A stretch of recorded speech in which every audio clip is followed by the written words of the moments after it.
Assalamualaikum bebebku. Mimin mau cerita nih tentang anak sekolahan yang dipaksa mengurusi bisnis keluarganya. Namanya Jie Xiao Jin. Maaf ya beb kalau Mimin salah bacanya. Kita panggil Jin aja ya. Sekilas tentang Jin.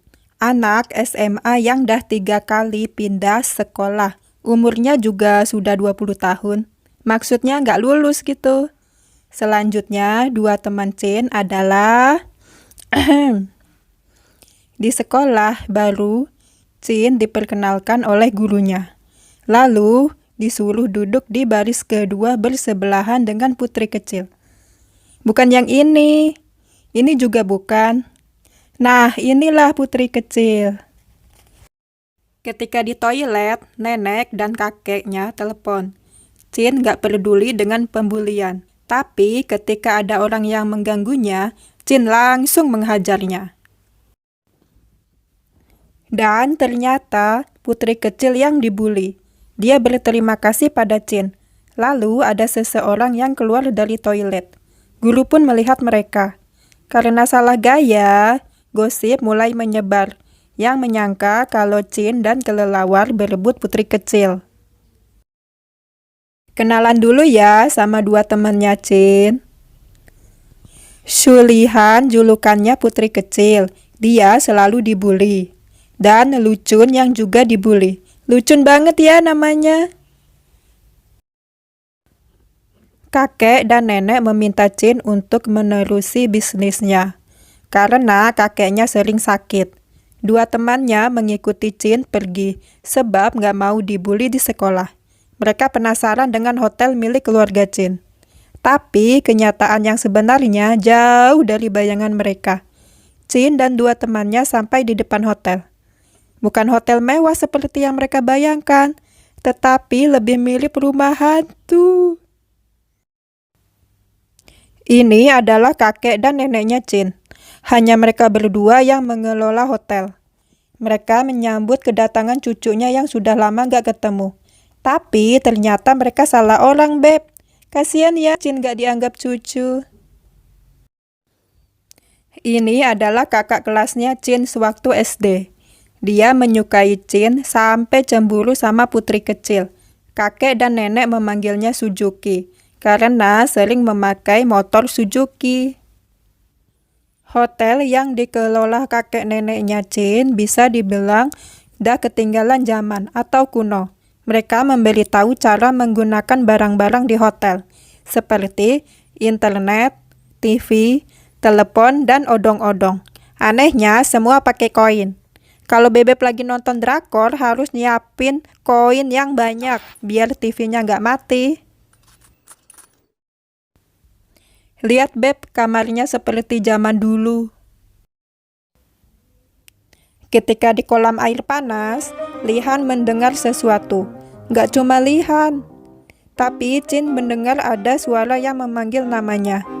Tiba-tiba, ternyata si Lihan yang sedang ketakutan, dan si Lucun yang tidur sambil berjalan. Karena jari Lucun terkena paku, mereka mengambil kotak obat yang berada di rumah lama. Jin menemukan kamera dan melihat video masa kecilnya ketika bermain manajemen hotel. Keanehan bermula ketika Jin mendapatkan telepon misterius. Nggak cuma itu, Lihan di pemandian air panas seorang diri mendengar suara. Pas dicari, muncul tangan dari bawah air. Dia langsung pergi ke kamarnya Jin, sampai lupa handuk yang dipakainya lepas. Dihajarlah sama si Jin. Seperti biasa, si Lucun tidur sambil berjalan. Tiba-tiba, ada kaki. Lucun langsung lari ke arah Jin.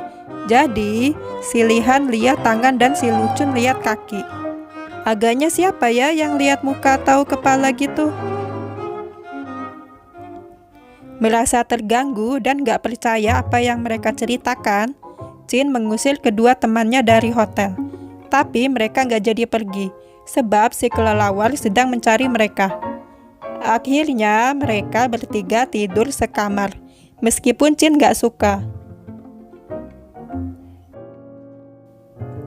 Karena toilet di kamar dipakai, Chin harus ke toilet umum pria.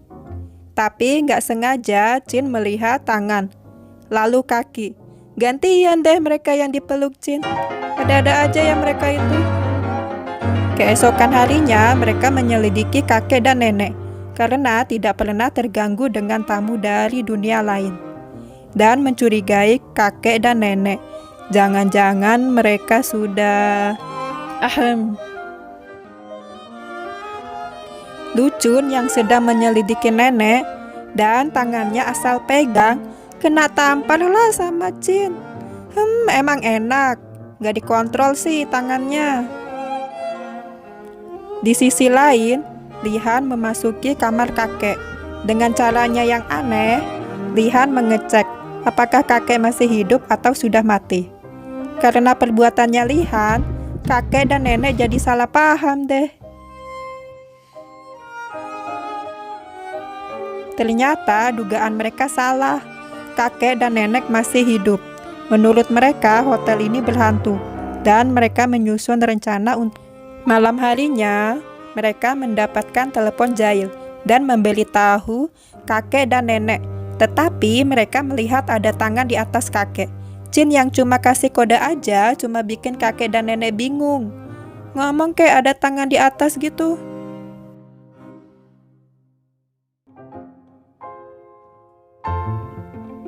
Karena hotelnya berhantu dan juga Chin gak mau ngurusin hotel, mereka pergi diam-diam. Tapi mereka melihat sesuatu yang mengambang di kolam air panas. Chin berusaha membuka kain dan ternyata itu... Menurut Bebek, apakah kakek Chin bunuh diri? Atau jangan-jangan ada yang bunuh? Penasaran kan? Tunggu ya part 2-nya.